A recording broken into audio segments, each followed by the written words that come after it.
আপনারা ওই ধারে কাম করতে দিই না তো ও তো নিরঞ্জন না তো পুয়া তো কোনো তো আমার নেই 11,71,075 টাকা।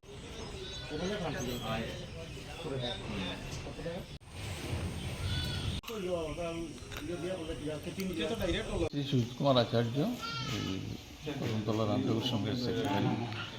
তো এখানে এমএলএ সাহেবের কাছে আমরা একটা আবেদন দীর্ঘদিন থেকে আসি যে আমরা একটা মন্দিরের দরকার, যে তাই অবশ্য আমরা এটা স্যাংশন দিচ্ছেন, কিন্তু যে খাসটা পাইছি যে খাস করছি খাসগুলো অতি নিম্নমানের।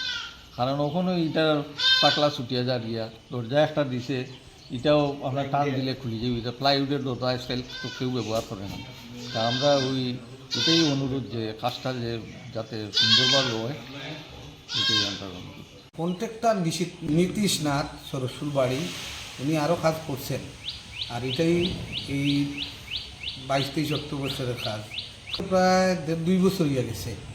এই কাজ শুরু আর প্রায় 2 বছর হইয়া গেছে। এটা 11,70,000 স্যাংশন, 11,70,000 টাকা স্যাংশন দেওয়া হয়েছে এবং তার ভিত্তিতেই এটা টেন্ডার হইয়া উনি টেন্ডার পাইছেন এবং কাজটা এত স্লোলি, এটা কি বলবো, এরকম তো হয় না।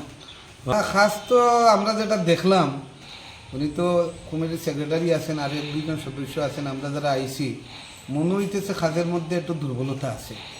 কাজটা অন্তত পক্ষে এটা আবার ভেরিফাই করার দরকার, কারণ কাজ শেষ হয়েছে 3 মাস, কখন দেখা যাইতেছে ফিলারের রোডের মধ্যে মরিচা পড়ছে।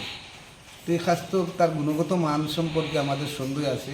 এটা তদন্তের মাধ্যমে এই মন্দিরটাতে এলাকার মানুষ পাইছেন, খুশি হয়েছেন, কিন্তু কাজটা যদি ভালো না হয় তাহলে তো তার কোনো মানে থাকে না।